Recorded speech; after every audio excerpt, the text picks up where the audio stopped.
मग छत्रपती शिवाजी महाराज महिला आहेत, अफजल खान देखील महिलाच आहेत, कान्होजी जेधे देखील महिलाच आहेत.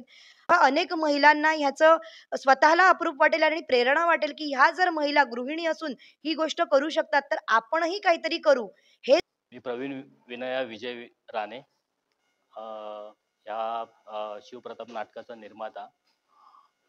जवळपास आम्ही 45 महिलांना घेऊन आपण हा प्रयोग करत आहोत. आमचा हा 15वा प्रयोग आहे. एक फॅमिली मेंबर्सच आहेत सगळे. कोणी त्याच्यामध्ये बाहेरचा मोठा कलाकार नाही आहे. सगळ्या घरगुती महिला आहेत. त्यामुळे हा संच आम्हाला चालवायला अजून इझी झाला आहे, मोठं कोण नसल्यामुळे. फॅमिली म्हटल्यावरती या सगळ्यांनी एकमेकांना म्हणजे बहिणींसारखं सांभाळून, एकमेकांना सहकार्य करून, घरातलं जे काय असेल ते सगळं विसरून यांनी सगळ्यांनी एकत्र येऊन आम्हाला जेवढी जेवढी साथ दिली आहे, तेवढाच ह्या संचालाही पुढे आणण्यामध्ये त्यांनी त्याच पद्धतीमध्ये आम्हाला साथ दिलेली आहे. आमची ओळखच मला वाटतं यांचा ऑलरेडी एक हौसी रंगमंच म्हणून ह्यांनी दरवर्षी साजरे करतात. त्याच पद्धतीने हे शिवप्रताप नाटक ह्यांनी त्यावेळी सादर केलं. त्यावेळी मला बोलवण्यात आलेलं श्रुती परब मॅडम यांनी, की असं-असं आम्ही एक संच आहे आमचा, की आम्ही असं-असं नाटक बसवणार आहोत. तर मी बोललो ठीक आहे, मी एकदा येतो. त्यावेळी मग नाही ऐतिहासिक आहे तर त्यामध्ये तलवारबाजी, लाठीकाठी वगैरे सगळं, तर यासाठी प्रशिक्षण घ्यावे. पण ज्यावेळी मी स्वतः यामध्ये उतरलो आणि बघितलं, की नाही काहीतरी आहे, वेगळं आहे.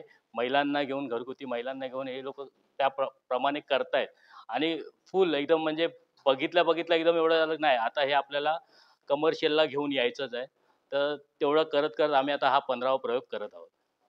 आता महाराष्ट्रभर फिरायचंच आहे. आमचं परत जुलै आणि ऑगस्टमध्ये आमचं आउट ऑफ इंडियाला पण जायचं प्लॅनिंग आहेच. त्याबरोबर महाराष्ट्राचं पूर्ण पिंजून काढायचंच आपल्याला आणि त्याबरोबर तुम्ही सगळे सोबत असालच आमच्याबरोबर. बघू आता कुठपर्यंत जातोय. 1000-5000 पर्यंत पोहोचायचंच आपल्याला.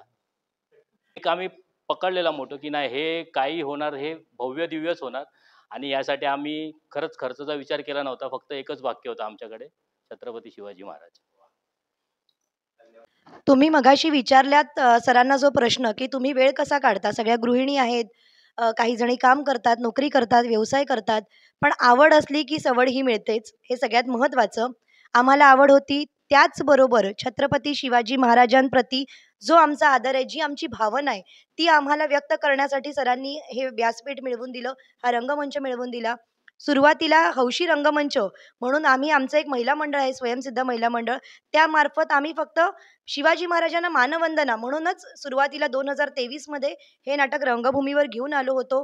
त्या नाटकाच्या निमित्ताने सर आले. त्यांनी सांगितलं, "जर तुम्ही छत्रपतींचं हा इतिहास साकारताय, तर दांडपट्टा, लाठीकाठी आणि तलवारबाजी याचं मात्र तुम्हाला शास्त्रशुद्ध पद्धतीने प्रशिक्षण हे घ्यावं लागेल." मग त्यावेळेला आम्हाला वाटलं, आमच्या पाठीशी कुणीतरी उभं राहतंय. हे नाटक व्यावसायिक रंगभूमीवर आणायचं असं आमचं मुळीच कल्पना नव्हती. आम्हा कलाकारांची तरी. एक दिवस आपला महाराजांना मानवंदना द्यायची शिवजयंती दिवशी आणि आपल्या घरी जायचं. पुढच्या वर्षी नवीन साकारायचं असा आम्ही विचार केलेला. पण जेव्हा हे नाटक पाहिलं तेव्हा सरांनी सांगितलं, त्याच पहिल्याच नाटकाच्या वेळेला हा प्रयोग 5,000वा झालेला मला पाहायचा आहे आणि परदेशात मला हे नाटक घेऊन जायचं असा शब्द त्यांनी दिला. महाराष्ट्रामध्ये दौरे आमचे सुरू झाले. ही मालवण, कोल्हापूर दौरा आमचा झाला. त्याचबरोबर येत्या आगामी काळात आम्ही दुबईला चाललोय, न्यूयॉर्कला चाललोय. त्या दृष्टीने आमची पुढची तयारी झाली. तुम्ही खासियत विचारली तर खासियत हीच आहे. 45 महिला पुरुष पात्र साकारतायत. मग छत्रपती शिवाजी महाराज महिला आहेत, अफजल खान देखील महिलाच आहेत, कान्होजी जेधे देखील महिलाच आहेत आणि जोगवाचं वैशिष्ट्य सुशांत सावंत करत आहे, कारण त्या काळात जोगवा करणारी स्त्री नसायची, जोगती असायची. तर सरांनी ही गोष्ट नमूद केली होती, की जोगतीच पाहिजे. जर आपण सगळं ऐतिहासिक दाखवतोय, तर तेही कुठे कमी राहता कामा नये. आमचा छोटासा प्रयत्न हा रसिक प्रेक्षकांच्या समोर आलेला आहे. तुम्हाला पाहताना तो भव्य-दिव्य वाटतोय, ही आमच्या पाठीवरची थाप आणि शाबासकी आहे.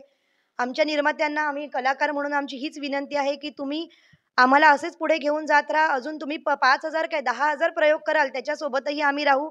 त्याचसोबत कौतिक दांडगे सरांसारखे काही सहप्रायोजक आम्हाला लाभतात आणि आमच्या पाठीशी उभे राहतात. आमच्या सरांना त्यांचं सहकार्य मिळतं. त्यामुळे आम्हाला पुढे जाण्याचं अजून हुरूप येतं. आणि तुम्ही सगळे पत्रकार बांधव आहातच. आमचा हा छोटा प्रयत्न तुम्ही तुमच्या दृष्टीने आणि तुमच्या नजरेतून आज जगभरात जेव्हा पोहोचवाल, तेव्हा अनेक महिलांना ह्याचं स्वतःला अप्रूप वाटेल आणि प्रेरणा वाटेल, की ह्या जर महिला गृहिणी असून ही गोष्ट करू शकतात, तर आपणही काहीतरी करू. हे जरी पोहोचलं कोणापर्यंत तरी आमच्यासाठी फार आहे. हल्ली कॉम्प्युटरचं, टॅबचं आणि मोबाईलचं जग असल्याकारणाने इतिहास हा फारसा वाचला जात नाहीये. तर तो रंगभूमीवरती अशा प्रकारे साकारून तो पुढच्या पिढीपर्यंत पोहोचवावा, हेच ध्येय आणि हेच स्वप्न आमचे निर्माते आदरणीय प्रवीण सरांनी पाहिलं आणि त्याप्रमाणे त्यांच्या वाटचालीवर पावलावर पाऊल ठेवून आम्ही सगळे कलाकार पुढे चालत आहोत. सगळ्यात महत्त्वाचं म्हणजे आपल्या सगळ्यांचं श्रद्धास्थान असलेलं, प्रेरणास्थान असलेलं छत्रपती शिवाजी महाराज यांची भूमिका साकारत आहेत नीलिमा खोत. कुणीच तयार नव्हतं ज्या भूमिकेसाठी आणि ज्याला बघितल्यावरती भीती वाटावी की काय, अशी भूमिका साकारण्यासाठी आणि ते आव्हान पेलण्यासाठी तयार झाल्या. अफजल खानाची भूमिका करत आहेत दिया पराडकर. अफजल खानाचे जे वकील दाखवलेले आहेत ते आहेत कृष्णाजी भास्कर. संपूर्ण ह्या अफजल खान वध ह्या विषयामध्ये ज्या मावळ्यांनी जे आपले महाराजांचे जे निष्ठावंत मावळे आहेत त्याच्यापैकी एक जे आपण सिनियर म्हणतो, जे ज्येष्ठ म्हणतो, कान्होजी जेधे यांची भूमिका साकारत आहेत वनिता पवार. जिजामातांची भूमिका साकारत आहेत आरती राजाध्यक्ष. जोगवा आणि वासुदेव साकारत आहे सुशांत सावंत. आणि मला आपण दुहेरी भूमिकेत पाहू शकता. याच्या अगोदर आपण बडी बेगम पाहिलं आणि आता आपण पाहत आहात महाराजांची वकील गोपीनाथ पंत देशकुलकर्णी. प्रेक्षकांना हेच आवाहन करू की आपण इतिहास जो वाचलेला आहे त्या इतिहासामध्ये एक छोटंसं वैशिष्ट्य फक्त तुम्हाला सांगू इच्छिते. आजपर्यंत आपण मावळ्यांचा इतिहास पाहिला. महाराजांच्या सोबत मावळे कसे लढले, कोणते गड सर करण्यामध्ये मावळ्यांनी काय केलं. पण ह्या नाटकामध्ये एक वैशिष्ट्य आहे. अफजल खानाला वाईपासून जावळी, जावळीपासून प्रतापगडी आणण्याचं जे महत्त्वाचं काम होतं ते महाराजांचं वकील गोपीनाथ पंत कुलकर्णींनी केलं. हे कोणत्याही इतिहासामध्ये नमूद नाहीये. तर दोन्ही बाजूचे जे वकील होते त्यांची मुख्य भूमिका काय, शक्ती बरोबर युक्ती महत्वाची जे महाराज म्हणतात. तर शक्ती तर आपण प्रत्येक सिनेमांमध्ये, नाटकांमध्ये पाहिली, पण युक्ती कुठे पाहिली नाही. ह्या नाटकात वैशिष्ट्य तेच आहे की ती युक्ती दाखवण्याचा आम्ही आमच्या परीने प्रयत्न केलेला आहे. म्हणून आम्ही आवाहन करतो की हा देखील इतिहास आहे. हा जो तुम्ही येऊन पहा, तेव्हा तुम्हाला पूर्ण इतिहासाची ओळख होईल आणि आपल्या पुढच्या पिढीला हा खराखुरा इतिहास आहे तो समोर समजेल. धन्यवाद सर.